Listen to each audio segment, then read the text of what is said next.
नौवीं कक्षा के विज्ञान के पहले चैप्टर हमारे आसपास के पदार्थ के दूसरे लेक्चर में आपका स्वागत है। इससे पहले हमने फर्स्ट लेक्चर में पढ़ लिया था कि पदार्थ क्या होता है और पदार्थ का भौतिक स्वरूप किस प्रकार का होता है। और भौतिक स्वरूप में हमने देखा कि पदार्थ जो छोटे छोटे कणों से मिलकर के बना होता है और ये कण बहुत ही छोटे छोटे होते हैं और इनको हमने क्रियाकलाप द्वारा भी समझा था। अब देखिए, उसके बाद हमने ये देखा कि पदार्थ के जो ये कण हैं उनके अंदर कौन कौन से विशेष गुण होते हैं। तो हमने ये देखा कि पदार्थ के कणों के बीच में खाली स्थान होता है, बिल्कुल कंटिन्यूअस नहीं होते, और पदार्थ के कण जो है वो लगातार गतिशील होते हैं। इसके अलावा पदार्थ के कण एक दूसरे को आकर्षित करते रहते हैं, यानी उनके बीच में एक आकर्षण बल होता है और ये हर एक पदार्थ की नेचर के अनुसार जो है वो इस बल का सामर्थ्य अलग अलग होता है। और आज इस लेक्चर में हम पदार्थ की तीन अवस्थाओं ठोस, द्रव और गैस का अध्ययन करेंगे और इन तीनों अवस्थाओं में क्या क्या अंतर हैं उसको भी हम स्पष्ट करेंगे। और पदार्थ की अवस्थाओं के आधार पर जो हमारे एनसीईआरटी बुक में जो प्रश्न दिए हुए हैं, बहुत ही इंपॉर्टेंट और इंटरेस्टिंग से प्रश्न हैं, उनको भी हम इस लेक्चर में हल करेंगे। तो आइए शुरुआत करते हैं।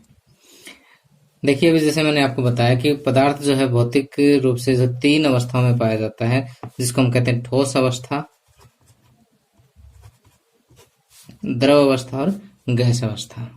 ठीक, तो वैसे तो इन तीन अवस्थाओं के अलावा वैज्ञानिक आजकल दो अवस्थाओं का और भी जिक्र करते हैं, प्लाज्मा और बीईसी।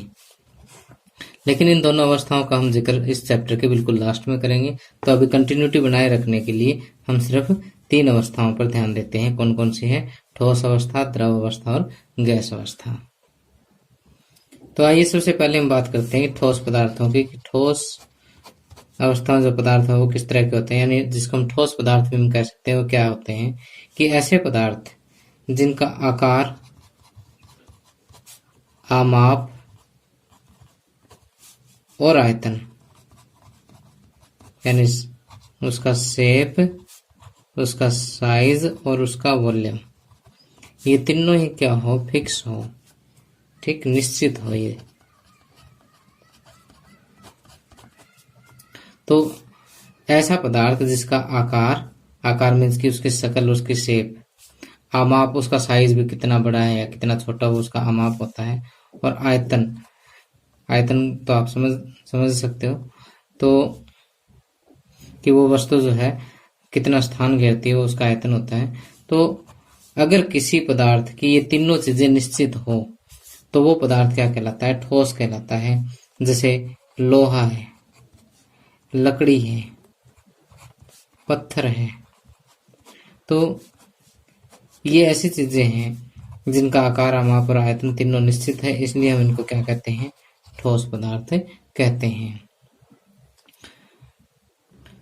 तो देखिए कि हमने क्या देखा कि ठोस का आकार, आमाप और आयतन तीनों ही क्या होता है? निश्चित होता है। ठीक, अब बात करते हैं हम द्रव की।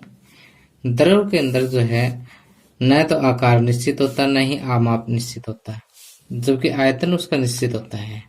अब मैं इसको थोड़ा एक्सप्लेन करता हूँ। मान लिया कि मेरे पास 100 ml पानी है। क्या है? 100 ml पानी है।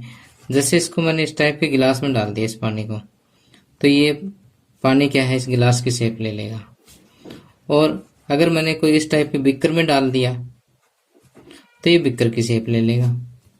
ठीक, तो पानी का देखिए न तो आकार यानी उसकी शक्ल जो है वो, उसकी शेप जो है वो फिक्स नहीं है।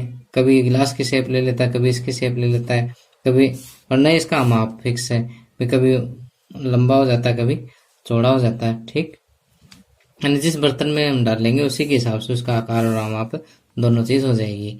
लेकिन आयतन इसका फिक्स है कि अगर आपने 100 ml पानी लिया है तो गिलास में डालोगे तो भी 100 ml रहेगा और इस बिकर में डालोगे तो भी 100 ml रहेगा। तो हम ये कहते हैं कि वे पदार्थ जिनका आकार और आमाप तो निश्चित नहीं होता लेकिन जिनका आयतन निश्चित होता है, वे पदार्थ क्या कहलाते हैं? द्रव पदार्थ कहलाते हैं। इनको इंग्लिश में हम लिक्विड बोलते हैं। ठीक, और ठोस को बोलते हैं सॉलिड्स।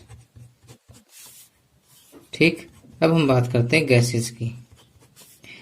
गैस क्या होता है कि ऐसे पदार्थ न तो जिनका आकार निश्चित होता, न ही आमाप निश्चित होता, न ही उसका आयतन निश्चित होता है, उनमें कोई भी चीज निश्चित नहीं होती। अब जैसे मान लीजिए कि हमारे पास जो है 1 लीटर गैस है, किसी विशेष तापमान पर एक सिलेंडर के अंदर 1 लीटर गैस है। अब इस सिलेंडर से ये गैस निकाल करके मैंने एक बड़े सिलेंडर में गैस डाल दी, ठीक। तो अब देखिए मैं यहाँ पर ये गैस दिखा रहा हूँ, गैस के कण हैं ये, पहले सिलेंडर में थे, फिर हमने किसी तरीके से क्या किया कि ये गैस निकाल करके इसमें डाल दी। अब यहाँ पर भी क्या होगा कि ये गैस के कण जो है इस पूरे सिलेंडर को भर लेंगे, ठीक। पहले तो मान लिया कि ये 1 लीटर का सिलेंडर था हमारे पास यहाँ पर, ठीक। अब मान लिया कि 5 लीटर का सिलेंडर है, तो पहले उतनी गैस ने 1 लीटर ऑक्यूपाई कर रखा था, 1 लीटर स्थान घेर रखा था। अब उसी गैस ने जो है 5 लीटर स्थान घेर लिया, बर्तन को पूरा भर लेगी, ठीक। तो बर्तन को क्योंकि पूरा भर लेती है, तो गैस सिलेंडर को पूरा भर लेती है, तो हम ये कहते हैं कि इसका आयतन भी निश्चित नहीं होता। तो ऐसे पदार्थ जिनका आकार, आमाप और आयतन कोई भी चीज निश्चित नहीं होती, ऐसे पदार्थ क्या कहलाते हैं? गैस कहलाते हैं। अब गैस का आप उदाहरण दे सकते हैं, जैसे ऑक्सीजन है, नाइट्रोजन है, हाइड्रोजन है, ये सभी गैसेस के उदाहरण हैं। और द्रव के उदाहरणों में जैसे हमने एक पानी ले लिया था, पेट्रोल ले सकते हो या पारा ले सकते हो, मरकरी जिसको हम बोलते हैं, तो ये द्रव के उदाहरण हैं। अब देखिए हम कुछ ऐसे पदार्थों की बात करते हैं जिनमें स्टूडेंट्स को अक्सर कंफ्यूजन होता है कि क्या ये ठोस है। जैसे मान लिया हम बात करते हैं रबड़ बैंड की। रबड़ बैंड यानी जो रबड़ हम यूज करते हैं, जैसे पैसे की कोई गड्डी उसके ऊपर लपेटने के लिए, या महिलाएं अपने बालों वगैरह में यूज करती है, उस रबड़ बैंड की हम बात कर रहे हैं। कि अब ये कहता है कि रबड़ बैंड को अगर हम, जैसे मान लिया इतना सा होता है, अगर इसको खींच दे तो इतना लंबा हो जाएगा ये, ठीक। तो ये कहता है कि इसका शेप साइज तो फिक्स नहीं हुआ, तो क्या इसको ठोस कहेंगे? क्वेश्चन तो अच्छा है कि रबड़ बैंड का शेप और साइज की हम बात कर रहे थे, आकार हम आपकी बात कर रहे थे, वो तो इसका फिक्स नहीं हुआ, तो क्या इसको ठोस कहना ठीक है? तो हम ये कहेंगे क्योंकि बल लगाने पर इसका आकार चेंज हो जाता है, लेकिन बल को जैसे आप हटाओगे वापस ऐसा कैसा नहीं हो जाएगा। तो हम ये कहेंगे कि बल लगाने पर इसका आकार चेंज होता है, लेकिन बल हटाने पर ही अपने क्योंकि मूल आकार में आ जाता है, इसलिए हम इसको ठोस ही मानेंगे। और अगर बहुत ज्यादा बल लगा दोगे तो टूट जाएगा, ठीक। ऐसा तो हर एक ठोस के साथ होता है। अगर मान लीजिए हम इवन लोहे के ऊपर भी बहुत ज्यादा बल लगा देंगे तो वो भी टूट जाएगा, ठीक। तो इसलिए रबड़ बैंड को हम ठोस कहना ज्यादा उचित समझेंगे। तो प्यारे बच्चों, जो चीजें मैं आपको समझा रहा हूँ वो सारी मैंने नोट्स में लिख दी है, और ये नोट्स जो है आप को इसी वीडियो के डिस्क्रिप्शन में लिंक मिल जाएगा, तो आप वहां से डाउनलोड कर सकते हो। और ये इसकी अगर आपने पीडीएफ डाउनलोड करनी हो तो आपको मेरी मोबाइल ऐप डाउनलोड करनी होगी, और उसमें आप 9th क्लास में जाकर के साइंस सेलेक्ट करना, वहां से आप फर्स्ट चैप्टर में जाकर के इसके नोट्स डाउनलोड कर लेना, ठीक। तो अभी जो मैं क्वेश्चन आपको डिस्कस करवा रहा था वो ये था, रबड़ बैंड को क्या माना जाए, क्या खींचकर इसका आकार बदला जा सकता है, क्या ये ठोस है? तो हम कहेंगे रबड़ बैंड ठोस है, क्योंकि बाह्य बल लगाए जाने पर इसका आकार बदलता है और बल हटा लेने पर पुनः अपने मूल आकार में आ जाता है। अत्यधिक बल लगाने पर ये टूट भी जाता है। तो इन्हीं कारणों से हम क्या कहते हैं, रबड़ बैंड को ठोस कहते हैं। अब इसके अलावा हम बात करते हैं चीनी की। चीनी, शुगर, जो हम चाय में डालते हैं। अभी कहता है कि जैसे मान लिया चीनी हमने कप में डाले तो कप का शेप ले लिया, गिलास में डाले गिलास का शेप ले लिया, ठीक। तो इसका मतलब इसका भी शेप साइज फिक्स नहीं है, तो क्या चीनी को भी आप ठोस मान लोगे? तो हम ये कहेंगे कि चीनी जो है वो छोटे छोटे क्रिस्टल से मिलकर बनी होती है, छोटे छोटे दानों से मिलकर बनी होती है। अब इन दानों को चाहे आप प्लेट में लो, किसी जार में लो, कप में लो, हाथ में लो, लेकिन इन क्रिस्टल का जो साइज है, शेप है, आकार है, वो नहीं बदलेगा। ठीक, तो हम चीनी को भी क्या कहेंगे? ठोस कहेंगे। इसी तरह से स्पंज, किसकी बात कर रहे हैं हम? स्पंज की बात कर रहे हैं। स्पंज जो है हम इस तरह से अपने सोफे की गद्दी वगैरह में यूज करते हैं। ठीक है, तो देखिए मेरे पास ये एक स्पंज का पीस है। तो यहां से देखिए ये कहता है कि स्पंज को अगर हम दबाएं तो देखिए इसका शेप एंड साइज जो है चेंज हो गया है। ठीक, तो क्या इस चीज को भी ठोस कहना उचित है? तो हम ये कहते हैं कि देखो इसको ध्यान से कि इसके अंदर क्या है कि छोटे छोटे छिद्र हैं। ठीक, और इन छिद्रों के अंदर क्या होता है? वायु का समावेश हो जाता है, इसके अंदर हवा चली जाती है। ठीक, और जैसे हम इसको दबाते हैं ना तो ये हवा बाहर निकल जाएगी। ठीक, तो उसी वजह से इसका संपीड़न संभव है। ठीक, लेकिन इसको हम कहेंगे क्या? ठोस ही कहेंगे। ठीक, तो देखिए कि यहाँ पर हमें पूछा गया कि स्पंज क्या है? ये ठोस है लेकिन फिर भी इसका संपीड़न संभव है, क्यों? तो हम ये कहेंगे कि स्पंज ठोस है क्योंकि स्पंज में बहुत ही छोटे छोटे छिद्र होते हैं जिनमें वायु का समावेश होता है।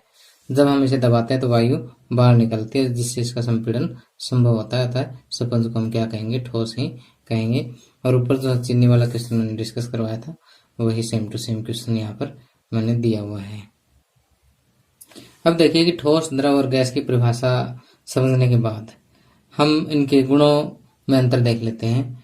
और वास्तव में एग्जामिनेशन पॉइंट ऑफ व्यू से भी ये बहुत इंपॉर्टेंट क्वेश्चन बनता है।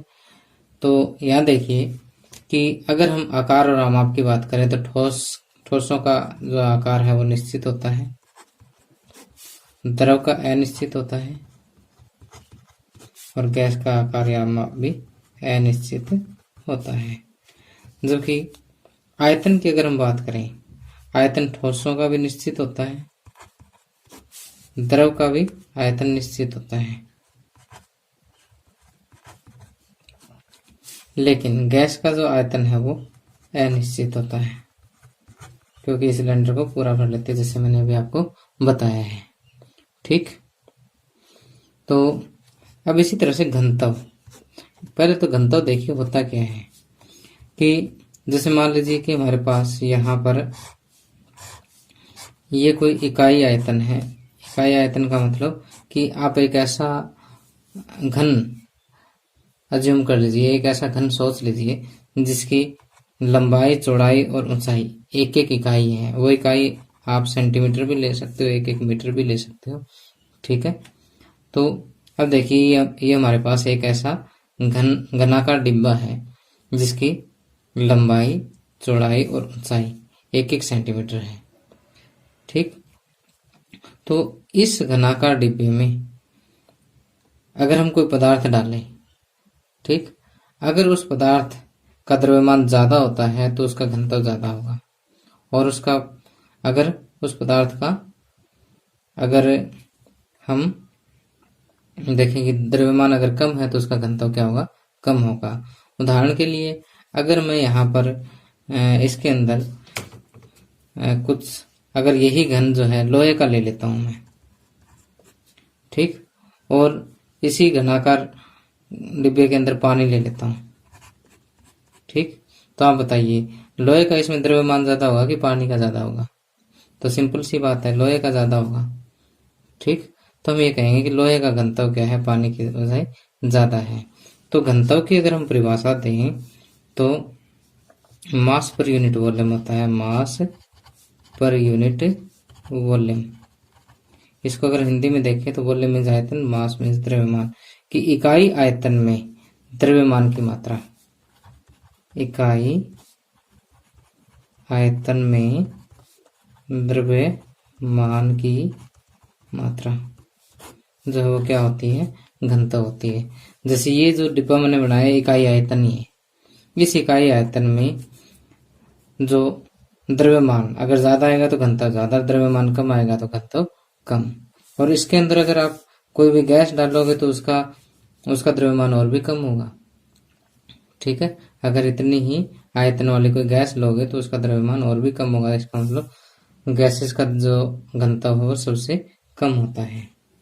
तो घनत्व की अगर हम बात करें, ठोस का घनत्व जो है अधिक होता है, ठीक, और गैस का घनत्व जो है बहुत ही कम होता है, बहुत कम होता है। और गैसों का घनत्व जो है वो ठोस से कम, लेकिन गैस से, द्रवों का जो घनत्व है वो ठोसों से कम, लेकिन गैसों से अधिक होता है, ठीक। अब हम बात करते हैं कठोरता की। किसकी बात करते हैं? कठोरता की। तो कठोरता में आप देख ही सकते हैं कि ठोस सबसे कठोर होते हैं, ठीक, और द्रव कठोर नहीं होते। जैसे पानी है, कठोर नहीं होता। गैस तो बिल्कुल भी कठोर नहीं होती। समझ गए बात को? अब सोचने वाली बात है कि ठोसों का घनत्व इतना अधिक क्यों होता है, या फिर इसकी अगर हम कठोरता की बात करें तो ठोस बहुत ज्यादा कठोर क्यों होते हैं? क्योंकि ठोसों के जो कण हैं, जैसे हमने पिछले लेक्चर में पढ़ा था कि पदार्थ के जो कण है उनके बीच में क्या होता है कि एक आकर्षण बल होता है, जिसको अंतराणुक बल कहते हैं।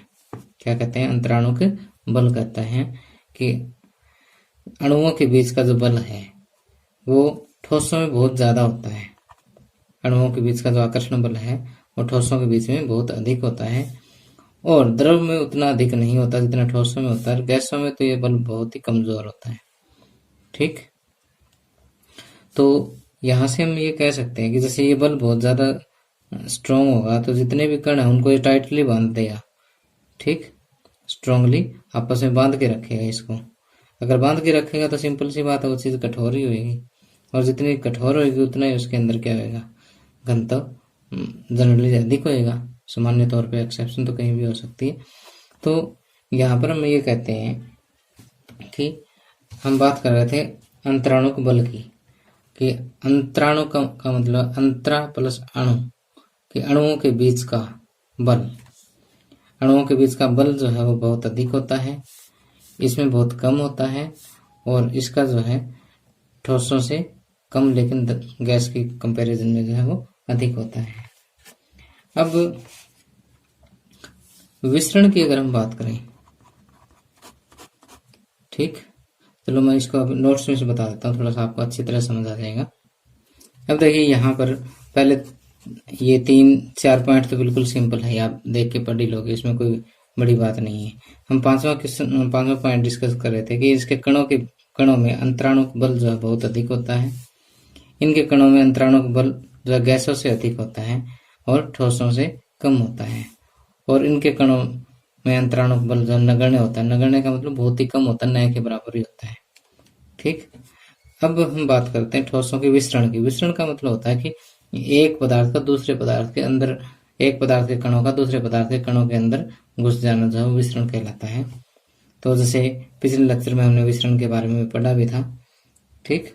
तो यहाँ पर देखिए कि ठोसों के अंदर विसरण जो है नगण्य होता है, ठीक। अगर दो ठोस आप आपस में मिला भी दोगे तो विसरण बहुत ही कम, नेग्लिजिबल होता है, और जो द्रव है उनमें विसरण जो है गैसों की अपेक्षा कम होता है, लेकिन ठोसों की अपेक्षा अधिक होता है। जैसे मान लीजिए आप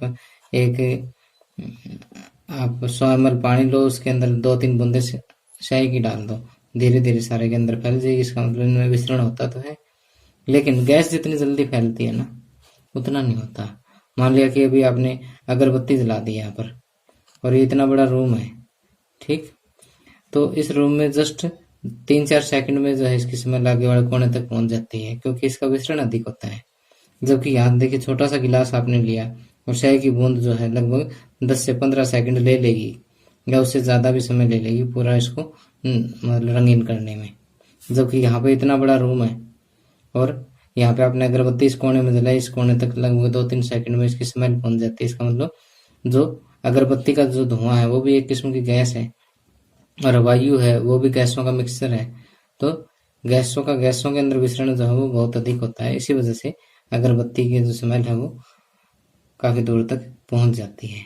ठीक, अब बात करते हैं संपीड़न की, कि ठोसों को संपीड़ित नहीं किया जा सकता। नहीं तो हम नहीं कहेंगे कि ठोसों में संपीड़न, नगण्य कहेंगे इसको ठीक कर लेना नोट्स में भी, कि ठोसों में संपीड़न जो है नगण्य है। इनका भी ये लिख देना कि इसका भी नगण्य है। ओके, नगण्य का मतलब जिसकी गणना लगभग न के बराबर की जाती है। इसलिए हम इनको कह देते हैं कि संपीड़न नहीं किया जा सकता। लेकिन अगर हम थोड़ा सा हायर लेवल पे देखें तो संपीड़न होता तो है, लेकिन नेग्लिजिबल होता है और इनको संपीड़ित किया जा सकता है। और ये इसके कणों में बहुत कम गतिज ऊर्जा होती है। यहाँ पे अगर हम कहें कि इनके कणों में बहुत ही कम गतिज ऊर्जा होती है, यानी इनके कणों में जो मोशन होता है, गति जो होती है वो कम होती है। गति कम होगी तो गतिज ऊर्जा भी कम होगी। लेकिन द्रव के जो कण हैं उनमें गति होती रहती है, तो इनमें कुछ गतिज ऊर्जा होती है। लेकिन गैसों में गतिज ऊर्जा बहुत अधिक होती है, क्योंकि इनके कण जो है वो काफी तेजी से गति करते हैं। तो प्यारे बच्चों, आप यहाँ पर ठोस, द्रव और गैस अवस्था या ठोस, द्रव और गैस पदार्थों के बीच में आप अंतर समझ चुके हैं। तो अब जो टॉपिक हमने अभी तक पढ़ा है आज के लेक्चर में, उसी पर जो है हमारे एनसीईआरटी बुक में कुछ क्वेश्चन दिए हुए हैं, उन क्वेश्चंस को हम अभी डिस्कस करते हैं। अब देखिए, आपको यहाँ पर कुछ एनसीईआरटी बुक के क्वेश्चन दे रखे हैं।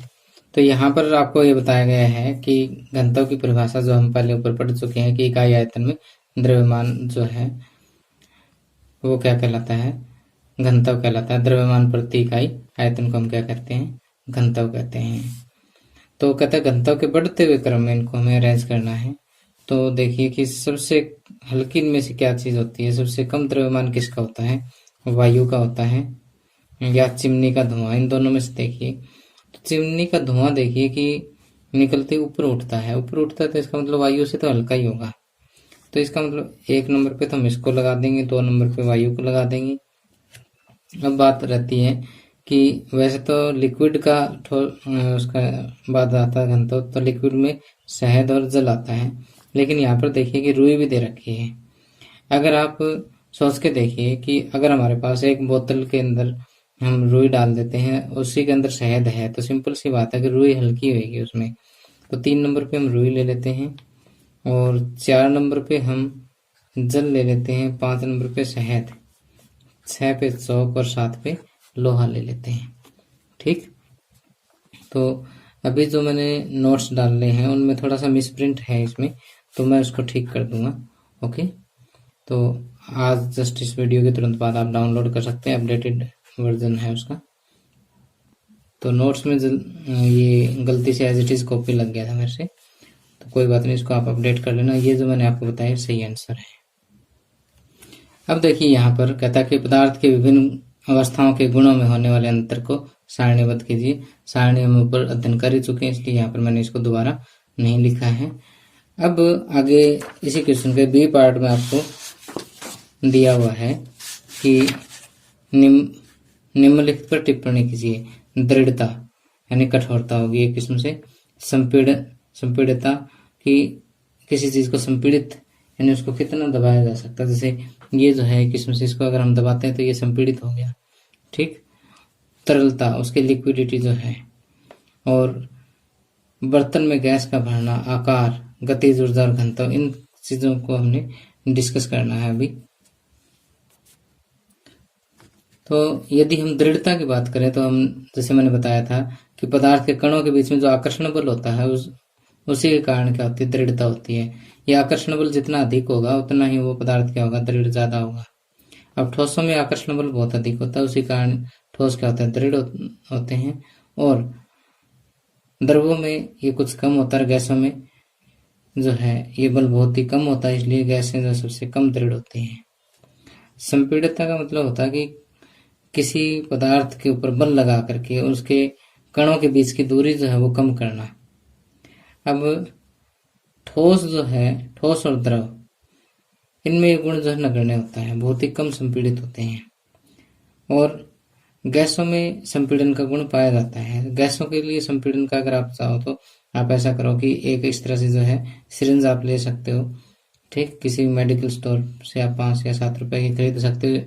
आपको नई सिरिंज ही यूज करनी है, कोई पुरानी यूज नहीं, एक्सपेरिमेंट नहीं करना। तो यहाँ पर देखिए, उसके आगे आप एक रबर का कारक लगाइए। ठीक, पहले इसको खोल लीजिए, रबर का कारक लगा करके ऊपर से इसका पिस्टन दबाइए। काफी हद तक कंप्रेस हो जाएगी, लेकिन उसके बाद ये कंप्रेस नहीं होगी। ठीक, तो इसका मतलब जैसे यहाँ से अगर आप इसको दबाना शुरू करोगे तो लगभग आधी ये कंप्रेस हो जाएगी, आधी से थोड़ी बहुत कम कंप्रेस होगी। तो हम ये कह सकते हैं कि गैसों में, गैस से जो है संपीड़ित हो सकती है, कंप्रेस हो सकती है। ठीक, लेकिन ठोस, और अगर इसी के अंदर आप पानी डाल करके एक्सपेरिमेंट करना एक बार, बहुत ही कम जो है कंप्रेस होगी, बहुत ही कम संपीड़ित होगी। इसी तरह से आगे वाला जो गुण आता है हमारे पास, ये है तरलता का गुण। ठीक, तरलता का मतलब होता है किसी चीज का बहना। अब देखिए कि द्रव और गैस दोनों बह सकते हैं, तो तरलता का गुण द्रव और गैस में पाया जाता है। ठोस नहीं बहते। ठोस अगर आपने कहीं एक जगह रख दिया तो रख दिया, वो नहीं लेगा, वो नहीं बहेगा। तो ठोसों में तरलता का गुण नहीं होता। अब आगे आता है बर्तन में गैस भरना। तो गैसों को संपीड़ित करके किसी गैस में किसी बर्तन में भरा जा सकता है, यानी किसी सिलेंडर में भरा जा सकता है। ठीक, और सिलेंडर में भरने के लिए उसके ऊपर दाब बहुत ज़्यादा होना चाहिए और उसका तापमान क्या होना चाहिए, कम होना चाहिए, तभी उसमें भरी जाएगी। ठीक, और अगर हम बात करें आकार की, गतिज ऊर्जा की और घनत्व की, ये हम पहले भी डिस्कस कर चुके हैं कि ठोस के कणों के बीच में अंतराणु का बल जितना अधिक होगा, तो क्योंकि ठोस जो पदार्थ होते हैं उनके कणों के बीच में अंतराणु बल अधिक होता है, इसलिए उनका आकार क्या होता है, निश्चित होता है। जबकि द्रव और गैसों में ये बल इतना स्ट्रॉन्ग नहीं होता, उस वजह से इनका आकार निश्चित नहीं होता। गतिज ऊर्जा का भी हम ऐसे ही कह सकते हैं कि किसी पदार्थ के कणों की गति के कारण जो ऊर्जा उत्पन्न होती है उसको हम क्या कहते हैं, गतिज ऊर्जा कहते हैं। और ताप बढ़ने पर पदार्थ के कणों की गति बढ़ जाती है, तो समझ लो गतिज ऊर्जा भी क्या है, बढ़ जाएगी। ठीक, और गैसों में अंतराणु बल कम होता है, जिसके कारण इसके कण जो है वो क्या है, आसानी से गति कर लेते हैं, गति करने में स्वतंत्र होते हैं। इसलिए गैस के कणों में जो गतिज ऊर्जा है वो सबसे अधिक होगी, द्रवों में उससे कम होगी, ठोस में सबसे कम होगी। और घनत्व जैसे अभी हम डिस्कस करके आ ही चुके हैं कि ठोसों में घनत्व सबसे अधिक होता है, द्रवों में उसका कम, और गैसों में सबसे कम होता है। और लास्ट में जो थर्ड क्वेश्चन है वो है कि कारण बताइए कि गैस पूरी तरह से उस बर्तन को भर देती है जिसमें इसे रखते हैं।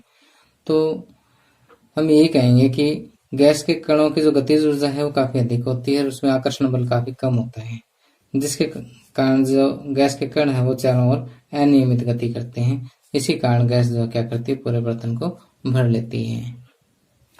आगे आता है कि गैस बर्तन की दीवारों पर दबाव डालती है। जैसे मान लीजिए कि एक बर्तन है, इसके अंदर आपने गैस डाल रखी है। ठीक, क्या कर रखा आपने, गैस डाल रखी है। तो ये कहता है कि ये दीवारों पर क्या करती है, दबाव डालती है।